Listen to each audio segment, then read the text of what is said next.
नमस्कार, मैं हूँ यतेंद्र तिवारी।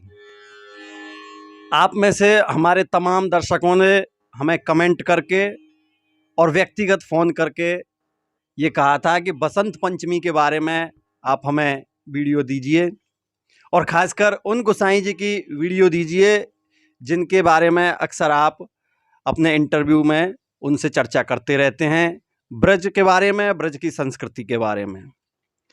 तो आज नंद बाबा मंदिर के सेवायत तिलकायत श्री दान बिहारी गोस्वामी जी से हमने समय लिया और समय लेकर के आज हम बसंत पंचमी पर, बसंत पर चर्चा करेंगे। ब्रज में, ब्रज के मंदिरों में बसंत पंचमी से क्या परिवर्तन हो जाते हैं, क्या नया खास होता है, क्या समाज गायन होता है, कैसे होली का डांडा कहते हैं। हम गोसाई जी से बात करेंगे, डांडा क्या होता है, डांडे कैसे डांडा गढ़ा जाता है, क्या परिवर्तन आ जाते हैं। आप और बसंत में गोसाई जी ने भी पीला पहन रखा है और हमें भी ये पटुका पहनाया है, तो ये क्यों पहनाया है, पीले रंग का क्या महत्व है। बहुत सारे प्रश्नों को, बहुत सारी आपकी जिज्ञासाओं को हम इनसे जानेंगे। तो ताऊ जी दंडोत प्रणाम, आपका स्वागत है। चिरंजीव रहो, आनंद हो। आप स्वस्थ हैं? लाला रे आनंद है। तो सबसे पहले हमारे दर्शकों का यही सवाल था जी, बसंत पंचमी को ब्रज में क्या होता है, ब्रज के मंदिरों में क्या होता है और भगवान श्री कृष्ण से बसंत का क्या महत्व है। यहाँ सुनते हैं बसंत पंचमी से 40 दिन की होली यहाँ शुरू हो जाती हैं, तो वो सब बातें हम अपने दर्शकों को आपके माध्यम से बताएंगे। बसंत पंचमी की आप सबको बधाई हो। ब्रज में बसंत पंचमी के दिन आते ही होली को डांडो, और डांडो का झंडा समझो, होली को जो है प्रारंभ, शुभारंभ, प्रारंभ है जाए है।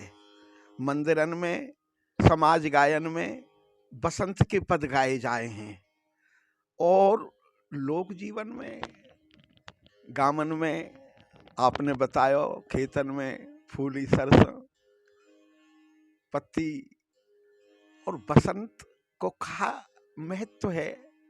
हमारो ठाकुर, हमारी प्रिया जी राधा रानी की कहा लीला है बसंत में, हम वाकू लेके चलेंगे और जो बात आवेगी वह बताएंगे।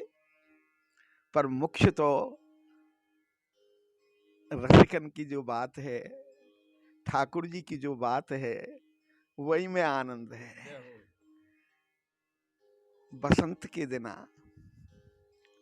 ठाकुर जी ने प्रिया जी से कहो, हे लाडली जी, आज मैं आपको श्रृंगार करूं।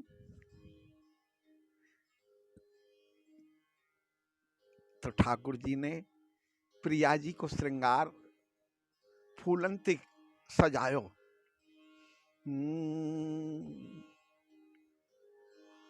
ललाने लाली भान की फूलन सो सजाई है। नद लाला ने लाली भान की फूलन सो सजाई है। सजाए के श्याम सुंदर ने सजाए के श्री राधे सिंहासन बैठाई है। सिंहासन पर विराजमान कर देंगे और बोले, प्रिया जी बसंत है। अब के तो बसंत हम सबसे अनूठी अलग ही खेलेंगे और बार की तरह ना। अब के बसंत ही न्यारे खेले जो तू काहू सो मिले ना मेरी सो। अब के न्यारी सब काऊ के संग नहीं बोलना, फिर आनंद कैसे आवेगो।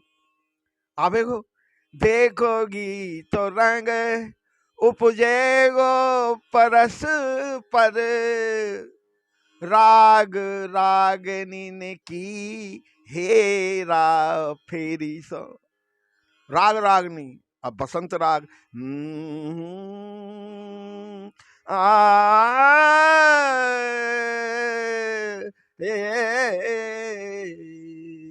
नवल बसंत नवल श्री वृंदावन नवल ही फूले फूल।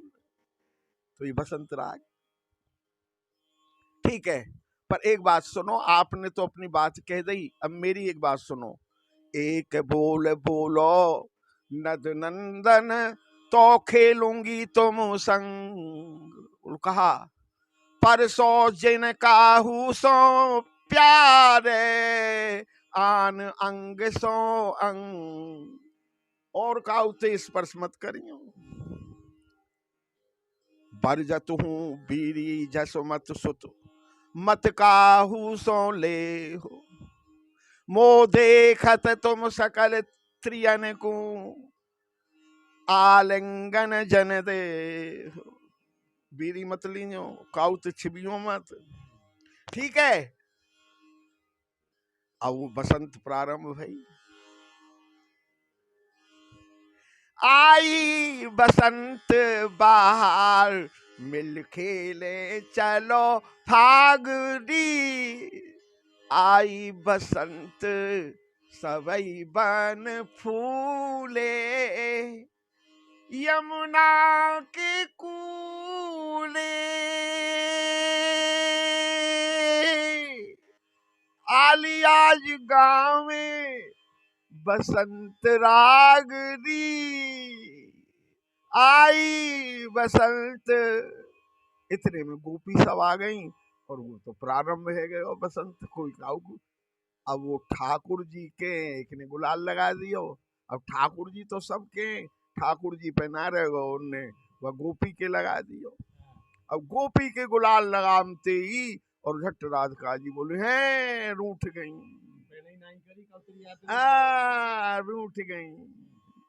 जाओ जी जाओ, अब मैं तुमसे ना बोलूंगी। रूठ करके बैठ गई। गोपी ते बोले ये तो गजब है गो। बोल अब कैसे करें। बोल ठीक है। तो ठाकुर जी माते गए और झट जो है ना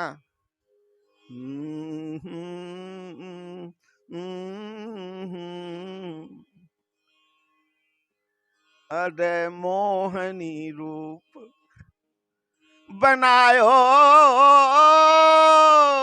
हरने बानो मोहनी। छोरा से छोरी बन गए और बसंत नाय का नाम अपनो रखो। अब तो वो आ रहे। एक गोपी बोले अरे तू कौन है। बोल मैं हूं बसंत नायका। और इन दिनान में कोई मान नहीं अपने प्रीतम से रूठे, वह मनावे को मेरो काम है। बोल हमारी प्रिया जी रूठ गई, मना देगी। बोल हाँ। सोई वहां पहुंच गए और वहां जाके बोले देखो जी मैं बसंत नायका हूं। ये अब पद जो मैं बोल रहे हूं ये समाज में नंद भवन में मंदिर में प्रथम गायो जाए है। ना ना ना वो तो है। ऐसो पात्र पठायो है नृप बसंत तुम तजहो माननी मान तुरंत। ऐसो पत्र पठायो है नृप बसंत। कैसो कागज नवदल अम्ब पात। ये सुंदर वर्णन। कागज काय को है, आम के पत्ता कोमल कोमल। कागज नवदल अम्ब पात द्वात कमल मसी भ्रमर गात। लेखनी काम के बान चाप। कमल की दवात भौरा गुंजार कर रहे स्याही। लेखनी काम के बान चाप, सखी लिखी अनंग सस दई है छाप। स्वयं कामदेव ने लिखी है और चंद्रमा की मोहर लगा दी, छाप लगा दी। अब चिट्ठी रसाल डाकिया, मलयान लिपटियो है कर विचार, सुंदर शीतल मंद सुगंध, और बाँचत सुख पिक सुना हो नार। ये जो पक्षी बोल रहे हैं, कलरव कर रहे हैं, ये बाँच रहे हैं, बोल रहे हैं। कहा कह रहे हैं ये? सूरदास इत बदत बाम, हरि भज गोपी सब तज सयान, हरि भज गोपी सब तज सयान। ये कह रहे हैं कि अब माँ ने छोड़ दो और हरि को भजन करो, हरि को स्मरण करो। और एक बात बताऊं, एक समय सीता सखी, सीता जी, शर्मा नाम की इनकी सहेली सखी, हाँ, कही बात ही है जो, और राम जान की होए तो रति सुख कैसे होए। जानकी जी कह रही हैं, जो बता राम जी यदि जानकी बन जाए तो कैसे लीला होगी। तब शर्मा उत्तर दिया, धरत ध्यान तुए रूप, राम जान की होए तो रति सुख होए अनूप। राम जान की, हाँ बोल, हाँ राम जान की है जाएंगे का, बोल है सके हैं। धरत ध्यान तेरो रूप है, राधा राधा राधा राधा राधा राधा राधा कहती है, तो राधा राधा कहती स्वयं कृष्ण कहे हैं, राधा राधा कहती मैं गाय चराऊं, राधा राधा कहती घर को चलो आऊं, राधा राधा कहती मैं बेण बजाऊं, और राधा राधा कहती राधा हो जाऊं, राधा हो जाऊं। अगर राधा है गए ना प्रिया जी, तो फिर लीला कैसे होगी है? बोल हाँ, यालियां माँ ने छोड़ दो, बोल ठीक है, जट मान छोड़ दिया और यहाँ इनको मिलन भयो है। अरे यही नंदगाम बरसाने की लीला है, यहाँ मिलन भयो उनको, ये तो हृदय में मिलन भयो है असली। तो अब स्थान तो लाला रे नंदगाम बरसानो, अब मिलन तो यहाँ भयो संकेत बट में, यही जो है ना प्रथम मिलन भयो है। हाँ, दो मिल ये लाला मैंने बताई आपको बसंत पंचमी की लीला।